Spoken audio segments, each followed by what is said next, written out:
Hello everyone, welcome to a product review at Phenomenal. Today we are going to compare multiple passive funds in India, and I'll also introduce an interesting passive fund that most of you might not be aware of or even heard of, and I'll give you a justification for why one should look into that passive fund as well. I recently came across this post where this person said that even passive investing has become difficult over time. Passive investing is supposed to be simple, right? It's passive, right? You should not be taking active decisions. So passive investing itself has become difficult because of the increasing number of passive indices, not only in India but also globally, right? You have a benchmark for each and everything, and you might be confused of which fund to buy. Like, should I buy this fund over that fund? Should I buy Nifty 50 over Nifty 50 equal weighted? Is equal weighted better than market cap weighted? And it becomes again an endless discussion of which is better, right? I hope this video will clarify all those doubts and help you make better decisions when it comes to especially passive investing, right?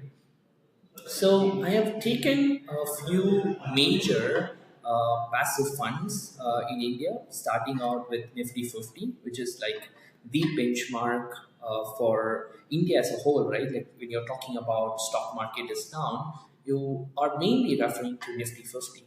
And we have taken Nifty 100 equal weighted, also Nifty 100. So the difference is the Nifty 100 is market cap weighted, whereas Nifty 100 equal weighted is just equally dividing the weight, like equal amounts, right? So you're giving like 1% to each stock, like for 100 stocks, right?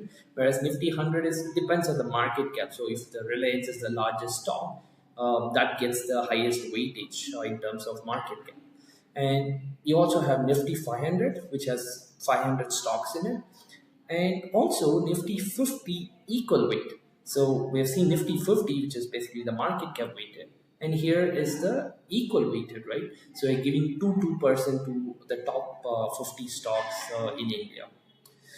Just looking at the performance, right?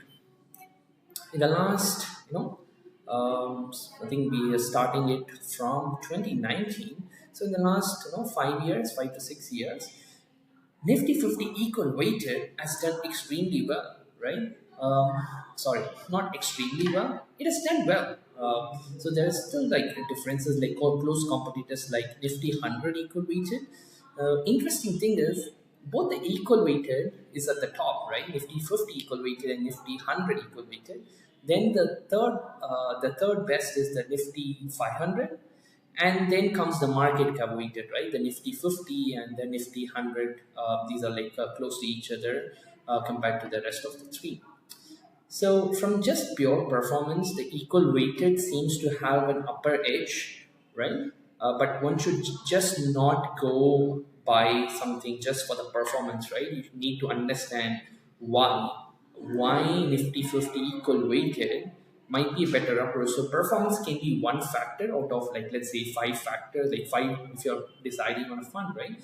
Performance can be one aspect of it. There are also other things to a fund, right? I have a big bias to equal weighted as well. I'll explain and justify why I have a big bias to it. And if you have any bias towards, let's say, market cap weighted, you can leave your ideas down in the comments as well. I would love to explore more and discuss and debate on this topic. So we have seen from performance angle what has done well. Now let's go into the Sharpe ratio, right?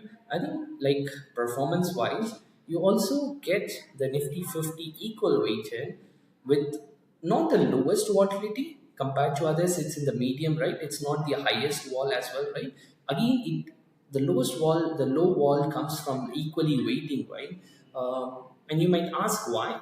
I think if you think about it, I think it's easier to understand, right? Because here you're weighting a few stocks, giving more weightage to the few stocks. So if those few stocks don't do well, suddenly your index is down by a lot of percentage, right? Compared to equal weighting, even if those one or two stocks don't do well, right, you still are weighting the other stocks, the other 48 stocks equally, right? And again, you can see Nifty 100 equal weighted, right? Has the lowest, again lower one, the second best lower volatility product, and the third one, the lowest one is the Nifty 500, right? Because you're diversifying across 500 stocks essentially. One thing I need to point out is a lot of discussion goes on this topic of diversification when discussing about equity products. Can we all agree? If you disagree, you can again leave that down in the comments. But there's no diversification when it comes to equity product.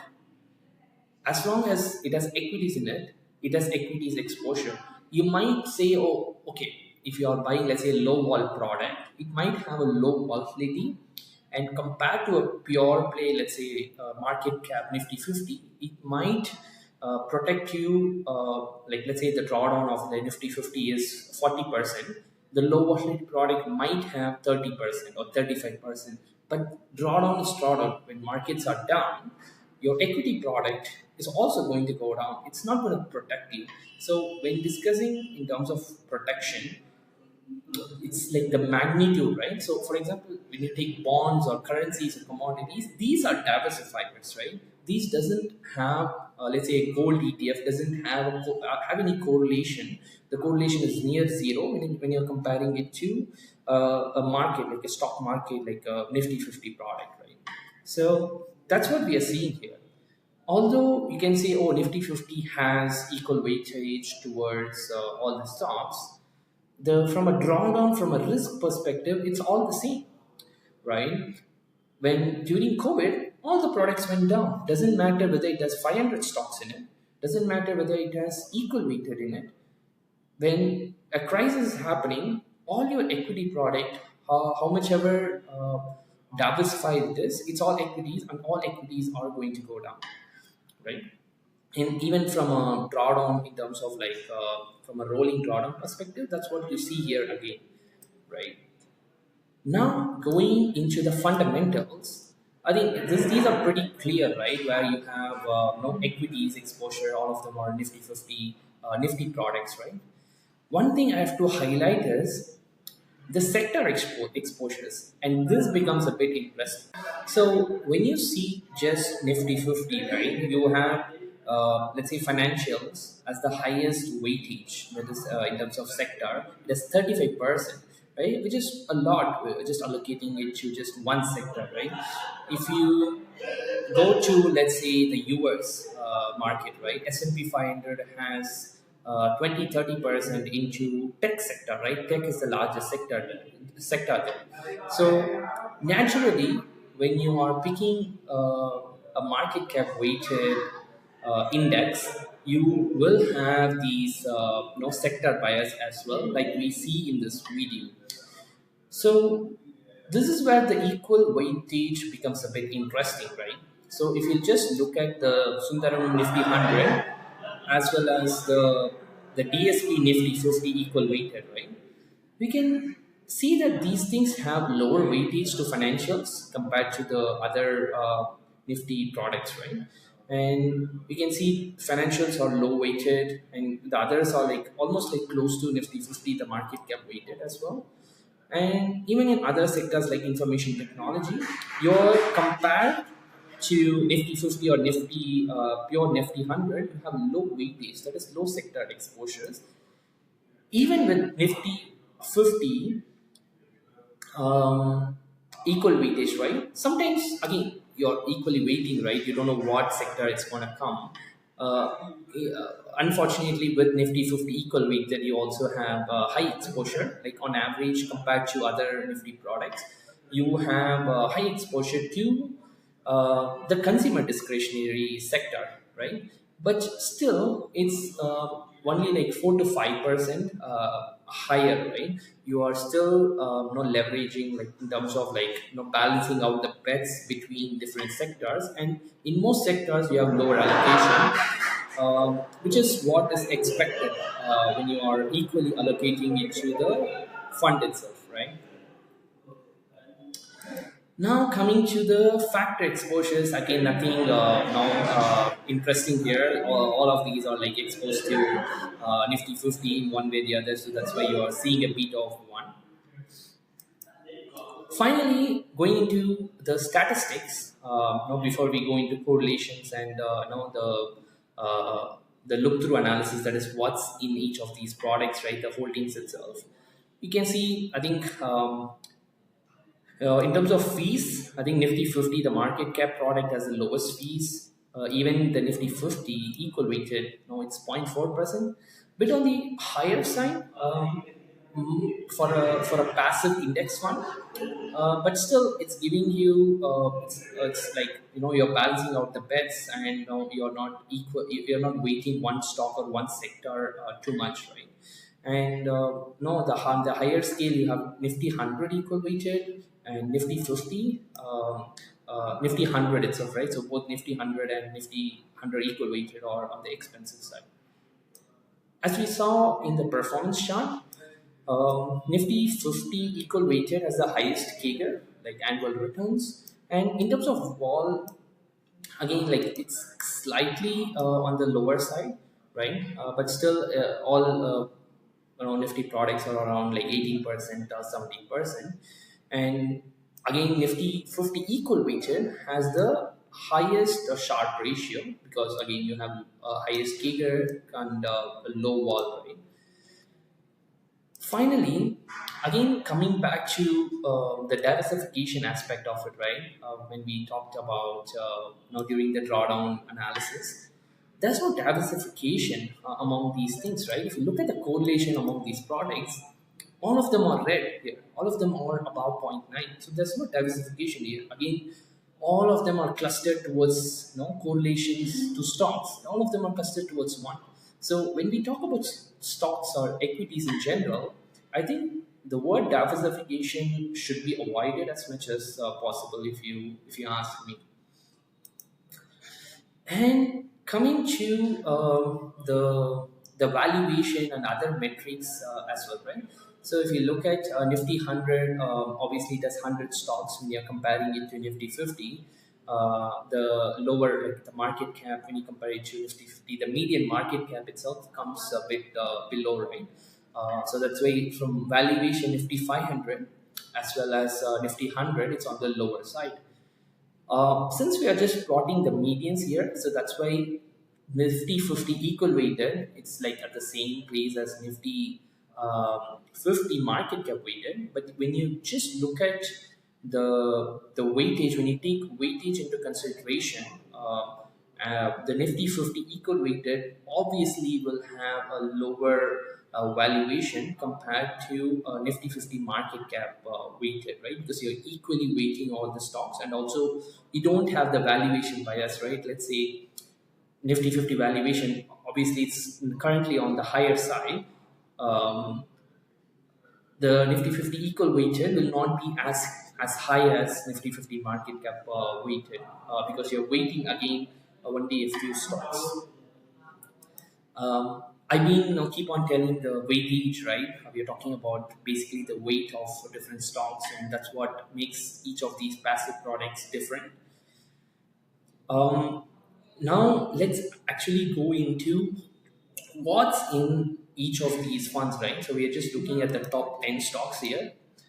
If you just look at the top 10 stocks, one surprising thing, or maybe I will just quiz you before scrolling down a bit. How much weightage do you think the top 10 stocks holds or accounts to in Nifty 50? If you are saying above 50%, you are right. It has about 57%, almost 60% weightage to just top 10 stocks, right? That's kind of the disadvantage of going with Nifty 50 market cap weighted. When you compare it to Nifty 50 equal weighted, you have about 20%, no? there's a big difference between these two, right? Almost 30%, almost 40% actually, right? This is 20%, this is 60%, almost 40% difference when you're going with the Nifty 50 equal weighted, right? If you go with Nifty 50 100 equal weighted, you have only 10%, right? You again deleveraging or balancing or making your risks come down by not just getting exposed to only few stocks out there, right? I promised you I will talk about one interesting fund that I found. So currently, the problem with all these funds is that all these funds are very India focused, right? Um, these are all Indian products. All these funds have only Indian stocks in it. So what about global stocks, right? So when you think about from a pure equity angle, right? Why just focus on India, right? We see lots of countries, lots of you know countries' stock markets going down, right? You can see Europe as a whole, right?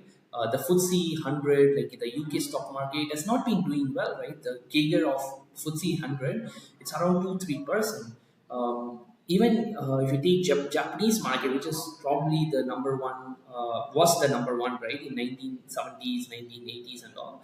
Then it went on a spiral, and it has been just going down and down, right? And no one is interested in the Japanese stock market now. You can have these kinds of stock markets or countries going down, right?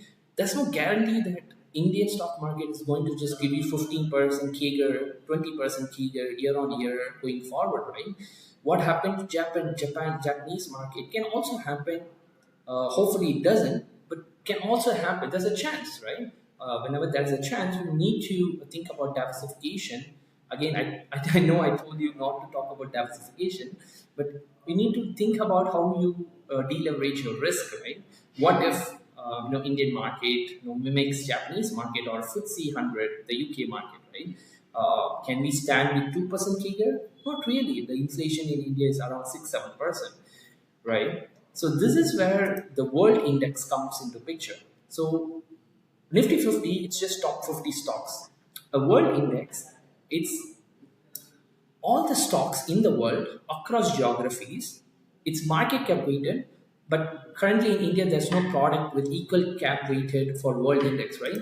So this gives you exposure to all the stocks across world. Since it's no market cap weighted, you have heavy weightage to US currently. But if you think about it, if the US market, let's say, goes down in the coming years for some reason, and let's say suddenly Ireland is the next US market, right?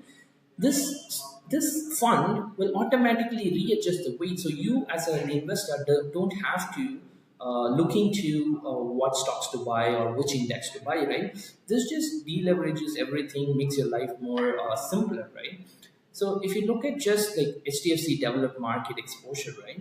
So in terms of performance, it is quite there, right? So kind of like similar to other Nifty products. But the most important thing is you are diversifying across countries, right? You're investing in the US, you're investing in the UK market, you're investing in Japanese market, like all these top countries, right? And you're not exposed to just one country like India, right? Even people who are in the other countries, right? You would benefit more from having a world index. Again, if there is a product that comes in the future, equal weighted world index, that would be much better. Would allow to have that kind of a product in India as well. I think that sums up the video. We started off now looking into different Nifty products, right? Nifty 100, equal weighted, market cap weighted. I explained why I have a bias towards equal weighted products because of the equal market, equal weightage allocation to each sector and each stocks, and it basically deleverages everything, and you basically decrease your exposure towards everything, right? I think we also discussed about the HDFC World Index Fund, and also we discussed about how the World Index Fund helps you diversify across countries. I think that sums up the entire video. Thanks a lot for watching. See you next time.